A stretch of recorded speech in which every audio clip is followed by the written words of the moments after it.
नमस्कार, स्वागत है आपका ये दिवाली एसआईपी वाली में। जी हाँ, एसआईपी एक तरीका है निवेश करने का, और अगर इस तरीके से आप करते हैं तो आप बहुत बड़ी वेल्थ क्रिएट कर सकते हैं। तो दिवाली का शुभ मौका है, तो मैंने सोचा कि इस बार हम आपको ये सिखाएं कि एसआईपी आप सुनते बहुत हैं, कई लोग गलतफहमी समझ लेते हैं कि एसआईपी मतलब म्यूचुअल फंड। नहीं, एसआईपी एक प्रोसेस है, और उस प्रोसेस को जब आप फॉलो करते हैं और कोई भी प्रोडक्ट लेते हैं तो उससे आप एक अच्छे प्राइस पे उसका एक्विजिशन करते हैं और एक बड़ी वेल्थ क्रिएट करते हैं। तो हम सबका ये मतलब होता है, ये उद्देश्य होता है कि दिवाली जैसे शुभ मौके पर आप किसी निवेश की शुरुआत करें। आप यंग हैं, अभी जॉब आपने शुरू की है, या आप निवेश की जर्नी आज से, जब जागो तब सवेरे, जब से शुरू कर रहे हैं, तो एक बेटर, सेफ और अच्छा तरीका क्या हो सकता है, ये हम आपको बताएंगे। साथ ही ये भी बताएंगे कि आप कौन से फंड खरीद सकते हैं जिसमें आपको अच्छी वेल्थ क्रिएशन की अपॉर्चुनिटी मिलेगी। बातचीत करने के लिए हमारे साथ जो मौजूद हैं स्टूडियो में, वो मैं मानता हूँ, मेरी निजी राय है कि हिंदुस्तान के one of the best fund manager हैं फिरोज़ अजीज़, जो आनंद राठी वेल्थ के डिप्टी सीईओ हैं। इनका एक्यूमेन, इनका तरीका समझाने का और इनका जो डेटा बैक नॉलेज है, उसका मैं कायल हूँ। फिरोज़ भाई, बहुत बहुत शुक्रिया हमारे साथ जुड़ने के लिए, और दिवाली की बहुत शुभकामनाएं आपको। मैं ये मानता हूँ कि आप दिग्गज एक्सपर्ट हैं। नहीं, मैं तो सर इस शो में मैं बोलूँ तो व्यूअर के लिए नाइंसाफी होगी। नहीं, मैं तो सब नॉलेज चुरा के अपने दर्शकों को देता हूँ। मैं उनके लिए लॉयल हूँ और आप लोगों से ले लेता हूँ। आप तो शेष मिश्रण हो गए इंडिया के सब एक्सपर्ट हैं, तो इसलिए तो हमारा जो आज का मकसद है इस दिवाली पे, कि लोगों के वेल्थ क्रिएशन में कुछ हमारा कंट्रीब्यूशन हो जाए, उनको कुछ अच्छे फंड बता दिए जाए, और तरीका हो तो एसआईपी का होगा ही। तो चूंकि पहले थोड़ा सा बताइए कि जो ये इतना ज़बरदस्त मार्केट इस समय हम लोगों का चल रहा है, बहुत सारी चीज़ें लोग कह रही हैं, क्या ये थ्योरी हमेशा सही होती कि जब से निवेश करना शुरू करो तब सही होता टाइम? देखिए, एसआईपी के लिए ये सही स्टेटमेंट है। जब मार्केट आज अच्छी चल रही है, अब देखिए मार्केट अच्छी क्यों चल रही है। मार्केट तीन चीज़ों पे निर्भर करती है। शॉर्ट टर्म में खबरों पे निर्भर करती है कि इजराइल और पैलेस्तीन का क्या होगा। मीडियम टर्म में कमाई, ये कंपनियों की कमाई कितनी है, आई पे निर्भर करेगी। लॉन्ग टर्म में मैक्रो इकोनॉमी पे डिपेंड करेगी। करेक्ट। ये तीन चीजों पे निर्भर होगी। अगर आप ट्रेडर हैं तो आपको खबरों की पकड़ रखनी पड़ेगी। राइट।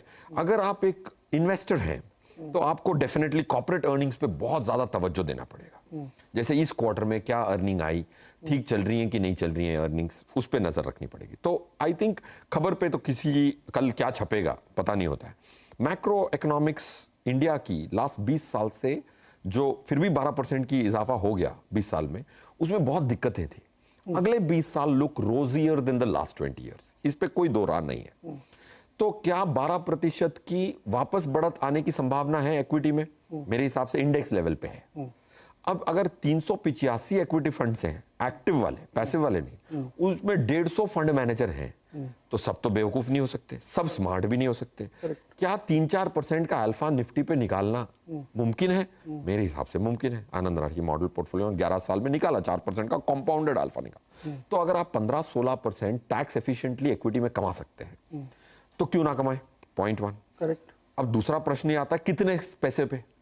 इंडिया की सबसे दुखद बात, मुझे बहुत दुख होता है कि मैं इस इंडस्ट्री में 18 साल से हूं और मैंने उस पर कुछ कंट्रीब्यूट नहीं किया। मुझे लगता है कि आज इंडिया में 670 लाख करोड़ की हाउस होल्ड सेविंग्स है। 670 लाख। 10 साल पहले सिर्फ 270 लाख करोड़ थी। तो इंडिया ने तो सेविंग तो बेहतरीन की, जितनी चादर उतनी फैलाओ, खर्च मत करो। इसकी वजह से जो सेविंग आई है 270 लाख करोड़, 10 साल में 670 लाख करोड़। 10 साल पहले जो फाइनेंशियल एसेट्स थी वो 51% की थी, आज 52 की है। करेक्ट। इतनी हमने फाइनेंशियलाइजेशन की बात की, 1% से बढ़ा है। तो ये दुखद बात है। अब अगला 10 साल ऐसा ना हो, ये हम सबका कर्तव्य है, और आप ये अभियान चला रहे हैं, बहुत अच्छी बात है। दिवाली पे इंसान ज्यादा इंट्रोस्पेक्ट करता है, ज्यादा सोचता है। और उससे ज्यादा दुखद बात यह है कि इंडिया के म्यूचुअल फंड में जो एसेट्स हैं वो करेंसी से कम है। सेविंग अकाउंट, करंट अकाउंट और करेंसी कैश में वो ज्यादा है और इक्विटी में कम है। तो हम ये शो में मैं कहता रहता हूँ कि 60% इक्विटी होना चाहिए, अब देख रहा हूं मैं 4% है। तो ये बहुत बड़ी पैराडाइम शिफ्ट होने की संभावना भी है। और जो सेबी ने भी किया और आपने भी अभियान एजुकेशन का चलाया है, 2013 से एक सेपरेट सा खर्च करने का इन्वेस्टर एजुकेशन बजट बना। तो अब रिटेल इन्वेस्टर मार्केट की गिरावट से और उतार चढ़ाव से इतना घबराता नहीं। और ये हम रोज रोज देखते हैं। 10 साल पहले अगर मार्केट क्रैश हो जाती ना, एसआईपी बंद हो जाती थी। लास्ट 2 साल में मार्केट ने कुछ ज्यादा किया नहीं है। 18,500 पे 2021 में 18,500 थी। अब 26 तारीख की अक्टूबर लास्ट जो गई उसमें 18,850 थी। तो 2 साल में घूम फिर के वहीं आ गए। बट एसआईपी का आंकड़ा 12,000 से 11,000 से मेरे हिसाब से वो आ गया 16,500 पे। तो रिटेल इन्वेस्टर स्मार्ट हो गया। ये चेंज है और इसमें वाकई म्यूचुअल फंड इंडस्ट्री का थोड़ा बहुत हम लोगों का कि आप बने रहिए, आप घबराइए मत, डरिए मत। लेकिन हमारा जो निवेशक है ना वो कहता है भाई अगर हमको इतना पढ़ना लिखना पड़े तो क्या फ़ायदा, इसके लिए फिरोज जी है ना।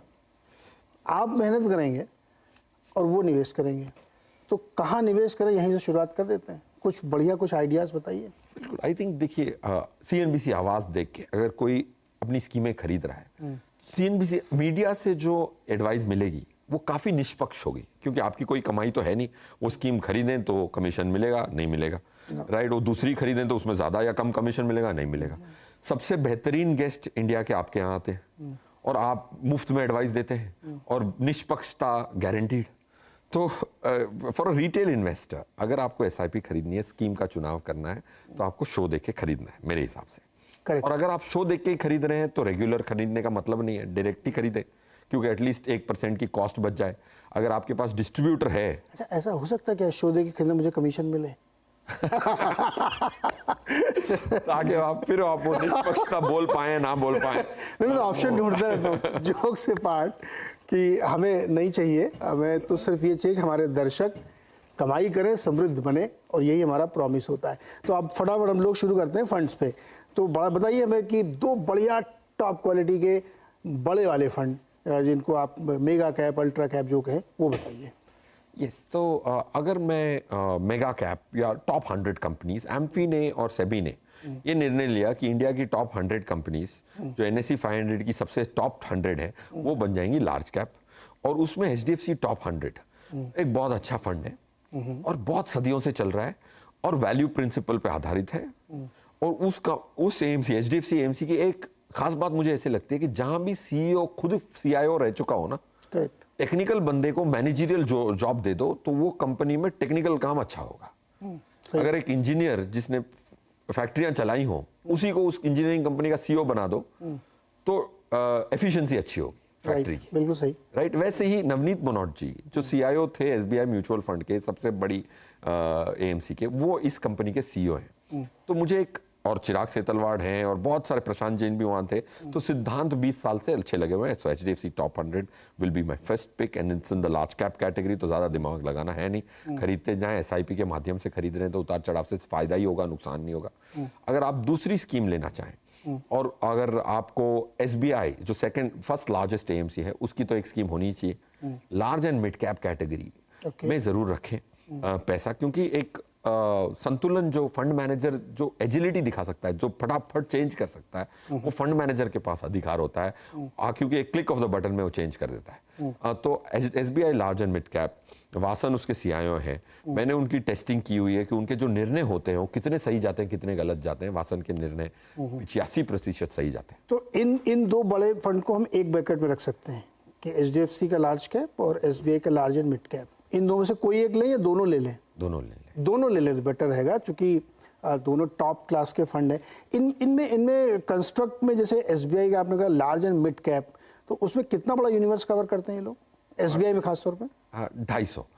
जैसे पहले 100 को लार्ज कैप करार दिया गया, सब्सिक्वेंट 150 मतलब उसके बाद के जो 150 हैं उनको मिड कैप करार दिया गया है, और ये हो गए 250 टोटल। वो 250 की उनकी यूनिवर्स होती है। 250 कंपनियों को रिसर्च करना ही बड़ी बात होती है, बहुत बड़ी बात। और SBI जैसी AMC है जो सबसे बड़ी है, 6, 7, 8 लाख करोड़ के एसेट्स मैनेज करते हैं, वो बढ़ते रहते हैं। तो 8 लाख 7 लाख सुनते हैं, फिर बाद में 8 हो जाता है, इसलिए मैं कह रहा हूँ 6 से 8 लाख मैनेज कर रहे हैं, तो कितने एनालिस्ट उनके पास होंगे। एंड ये वेल रिसर्च कंपनीज होती है। देखिए, अगर उसके बाद की जो 250 हैं उसमें बहुत सारे रिसर्च एनालिस्ट नहीं कवर करते, इधर काफी सारे बाहर वाले कवर करते हैं। SBI के पास भी इतनी सारी बैटरी ऑफ एनालिस्ट हैं, वो कवर करते हैं। तो दैट्स व्हाई 250 कंपनीज। तो 250 का SBI का जो है फंड है लार्ज एंड मिड कैप, और HDFC का टॉप 100 फंड। अब आपके मन में एक सवाल आ रहा होगा कि यार वो जो टॉप 100 है तो इसमें भी शामिल होंगे, 250 वाले में, तो क्यों लूँ? इसका फ़र्क ये होता है कि ज़रूरी नहीं है कि जो स्टॉक इस फंड में है वही स्टॉक उस फंड में हो, और एक एक फंड के अलग अलग मूव होते हैं, अलग अलग रिटर्न्स होते हैं, इसलिए दोनों रखने में ज़्यादा फ़ायदा। तो दो तो हो गए भाई टॉप क्लास के फंड, जो बड़े वाले फंड हैं। अब इसके बाद और इस बकेट में और डालें या फिर मिड कैप की तरफ चलें? मिड कैप की तरफ चले। अब चलिए मिड कैप बताइए। इस क्यों मिड कैप की तरफ चले? एक मिड कैप के फंड के नाम लेने से पहले मुझे एक सवाल बताइए। देखिए, एक बड़ी डिबेट चल रही है देश में, आप उसके पार्ट हो या ना हो, लेकिन सुना जरूर होगा आपने कि ये मिड कैप वालों ने ना बहुत ज़्यादा परेशान कर दिया टॉप 100 वालों को या लार्ज कैप को। देखिए क्या ज़बरदस्त रिटर्न है, लार्ज कैप वाले कम कर रहे हैं। तो एसआईपी में भी बहुत बड़ा पैसा इन फंड्स की तरफ आया, तो और आप लोगों को शायद ये मजबूरी भी हो सकती है कि जब वही 10-20 अच्छी कंपनी तो बार बार घुमा फिरा के पैसा उसी में जाएगा, तो ओवर वैल्यूएशन होता होगा वहाँ पे। तो जो पूरा मिड कैप यूनिवर्स है उस पर आपकी टिप्पणी क्या है, उसके बाद फिर हम लोग फंड समझते हैं। बिल्कुल नीरज जी, देखिए आंकड़ों के आधार पे अगर हम समझना चाहें, जैसे निफ्टी मिड कैप 150 की लेवल है 14,500 की। अब कमाई कितनी उसकी, ताकि पी समझ में आ पाए। जैसे निफ्टी की 19,000 की लेवल मानते हैं अंदाजन, तो 944 की कमाई आने वाली है इस साल, ये हमारी उम्मीद है। हम स्कोरबोर्ड को देखते रहते हैं, जैसे 2 क्वार्टर हो गए तो क्या स्कोरबोर्ड ठीक चल रहा है, शायद ये मैच जीत जाए 944 इस साल का। तो अगर हम अर्निंग्स ऑफ मिड कैप की देखें तो उसकी इस साल की अंदाजा है हमारा 591 का। ओके। और ये भी होता दिख रहा है। अगर ये हो गया और मैं देखूं कि निफ्टी मिड कैप की जो पी होती है ना सर, लार्ज कैप से 2 पी ज्यादा होती है, लास्ट 22 साल का डेटा है। राइट। तो अगर मैं 22 की पी मानूं इसकी कि ये फेयर वैल्यू हो गई, निफ्टी की 20 की फेयर वैल्यू मान लूं, तो निफ्टी मिड कैप की वैल्यू आनी चाहिए 13,000 की लेवल की फंडामेंटली है 14,500, तो 1,500 ज्यादा है फंडामेंटली, तो वो हो गए 10.5% ज्यादा on the average valuation it commands. तो इसको हम कहते हैं फ्रॉथ। जैसे कॉफी में दूध के ऊपर थोड़ी छाछ होती है, मतलब जो कहते हैं उसको झाग होती है, तो वैसे ही मिड कैप में 10.5% की झाग है, लार्ज कैप में नो झाग, लार्ज कैप में नो झाग, वो 20 पी पे ही चल रहा है। और लॉन्ग टर्म एवरेज भी अगर आप इंटरेस्ट रेट को न्यूट्रलाइज करें, मैं कॉम्प्लेक्स नहीं करना चाहता, बट तो 20 की आप एवरेज पी मान लें तो ये वाला 1% का झाग है, इसमें 10% का झाग है। और सबसे आश्चर्यचकित जहां पे ये भी आ रहा है, सुनने में आ रहा है कि स्मॉल कैप बहुत ओवर वैल्यूड हो गया है, उसमें झाग नेगेटिव है, मतलब उसकी फेयर वैल्यू आनी चाहिए, फेयर वैल्यू आनी चाहिए 12,000 के बदले 14,000, राइट। और आज वो 12,000 पे है। तो अब फटाफट 2 फंड मिड कैप के HDFC मिड कैप, मेरे हिसाब से मिड कैप में एक फंड ले सकते हैं आप, वो ऐसा फंड लें जो बड़ा फंड है और चिराग सेतलवाड़ उसको सदियों से मैनेज कर रहे हैं। मैं तो भूल भी गया हूं, 15-20 साल तो हो ही गए। और उनकी जो एक बहुत बड़ी जो भ्रम था फंड मैनेजर में, बड़ी स्कीम को मैनेज नहीं कर पाते और अल्फा नहीं जनरेट कर पाते, एक्स्ट्रा रिटर्न नहीं, चिराग सेतलवाड़ ने सबको डेटा लेके चुप करा दिया कि इतनी बड़ी स्कीम को मैं अपने बेंचमार्क को बीट करके दिखाता हूं। और उनकी जो स्टॉक्स हैं, मैंने बहुत एनालाइज किया कि कैसे हो रहा है, तो उसमें बहुत सारी चीजें निकल के आई और पता लगा कि HDFC मिड कैप में जो चिराग सेतलवाड़ की जो कैपेबिलिटी है कि वो बिजनेस को पहले सूंघ ले, वो बहुत शानदार है। तो HDFC मिड कैप फंड। दूसरा इसका, इस सेगमेंट का मैं एक ही फंड कहूंगा करंटली, क्योंकि मिड कैप में जैसे मैंने कहा थोड़ा ओवर वैल्यूड है। तो इसके बाद फिर हम लोग क्या स्मॉल कैप में जाएंगे? स्मॉल कैप पे जाएंगे। ओके, तो फिर मैं यहाँ थीमेटिक में कुछ जाएंगे, कुछ थीमेटिक में। मैं यहाँ पे एक छोटा सा ब्रेक लेता हूँ। आपको 3 फंड बता दिए गए हैं, 2 लार्ज कैप के और 1 मिड कैप का। ये बहुत जरूरी होता है कि एंट्री आपकी सही होनी चाहिए। छोटा सा ब्रेक के बाद लौट के आएंगे तो कुछ स्मॉल कैप फंड और कुछ थीमेटिक फंड।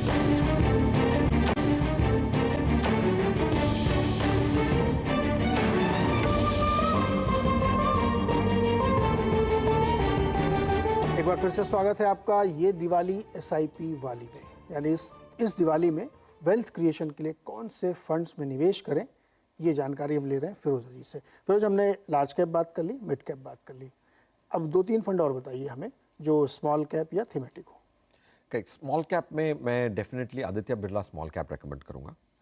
ओके, उसको हम 1.5 साल से रेकमेंड कर रहे हैं। पास्ट परफॉर्मेंस अच्छा नहीं था, तब हमने रेकमेंड किया था, क्योंकि फ्यूचर परफॉर्मेंस देखने के लिए उसके अंदर क्या पड़ा हुआ है, उस डिब्बे के अंदर क्या है वो एनालिसिस करनी पड़ती है। तो हम टारगेट एनएवी कैलकुलेट करते हैं एक फंड की, तो उस आधार पर रिकमेंड किया था। इस साल अच्छा हो गया तो लोगों की हिम्मत होगी खरीदने की। आदित्य बिरला स्मॉल कैप बहुत अच्छा फंड है।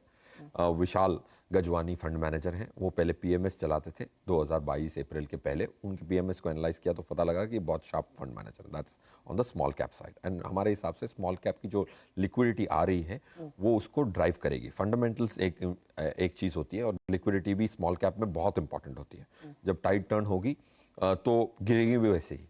तो हमारा ये अंदाज़ा होता है कि हमारी एक टीम होती है जो फाइंड आउट करती है कि लास्ट मंथ पैसे आए कितने एम्फी के पहले।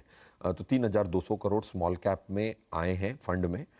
उसका आंकड़ा आएगा ऑफिशियल, बट ये हमारा अंदाज़ा है। तो अभी भी ट्रेंड लिक्विडिटी की है, तो स्मॉल कैप में अभी भी रैली बची हुई है। तो इसीलिए आदित्य बिरला स्मॉल कैप आप खरीद सकते हैं। और एसबीआई कॉन्ट्रा, एसबीआई कॉन्ट्रा के फंड मैनेजर हैं दिनेश।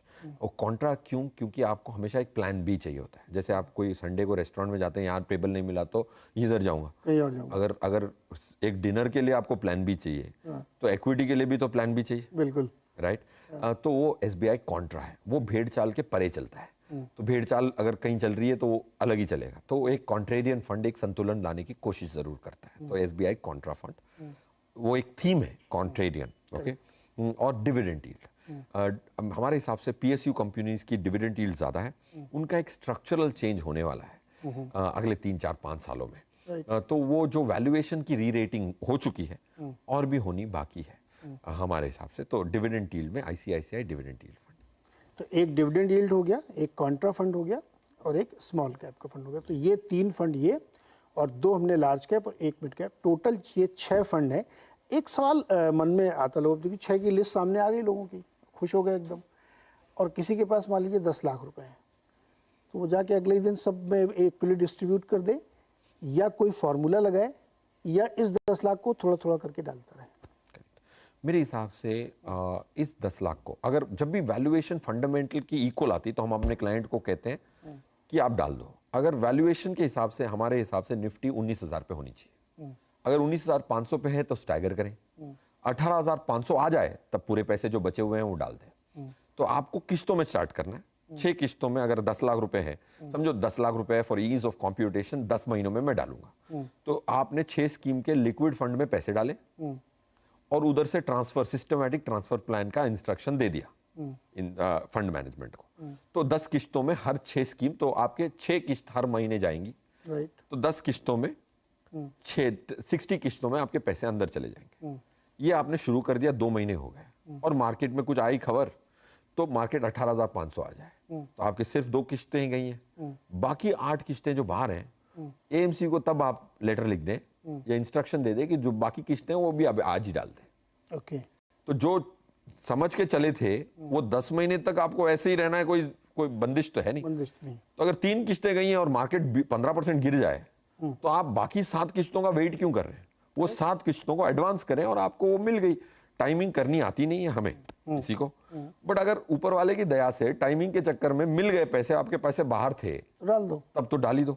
तो ये रणनीति हम अपने एचएनआई क्लाइंट्स को सदियों से बताते आ रहे हैं और इसमें बहुत आंकड़े करके रिसर्च की तो ये बेस्ट स्ट्रेटजी निकलती है। ओके। अच्छा, एक सवाल, इन 6 में इक्वल डिस्ट्रीब्यूशन करना है या लार्ज कैप में थोड़ा ज़्यादा डालना है, छोटे वालों में कम डालना है, क्योंकि उनका रिटर्न ज़्यादा बड़ा होता है, रिस्क भी होता है, तो ये कुछ इक्वल रखना है या बराबर करना है इनको?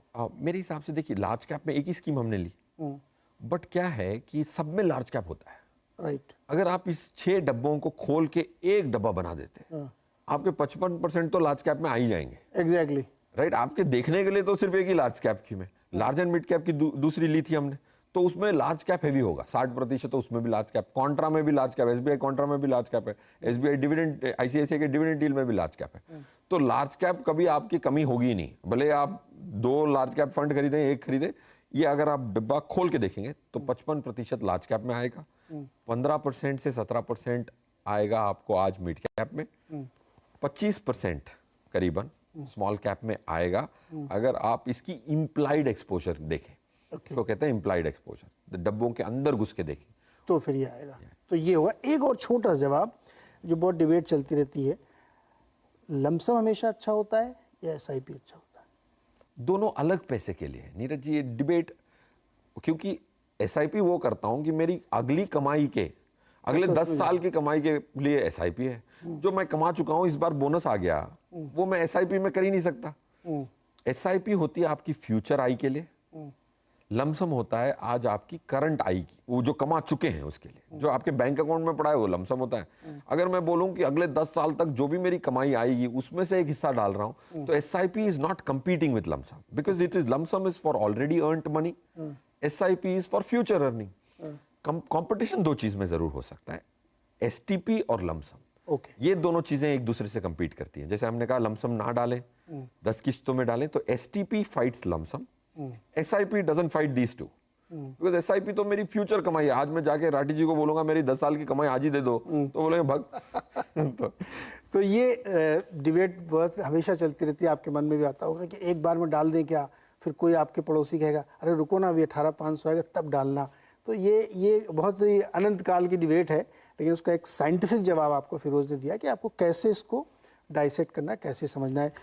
फिरोज जी बहुत शुक्रिया, और आपने ये जो बताए हैं सारे जेम्स, इनमें आप निवेश कर सकते हैं और ये आपके लिए वेल्थ क्रिएशन का एक जरिया बनेगा। और हमेशा मैं कहता हूँ कि जब जागो तब सवेरा।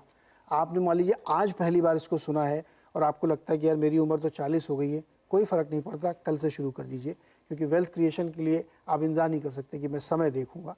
अब ठीक है, पहले नहीं किया तो अब से करना शुरू करिए। फिरोज सर बहुत बहुत शुक्रिया और दिवाली की बहुत शुभकामनाएं।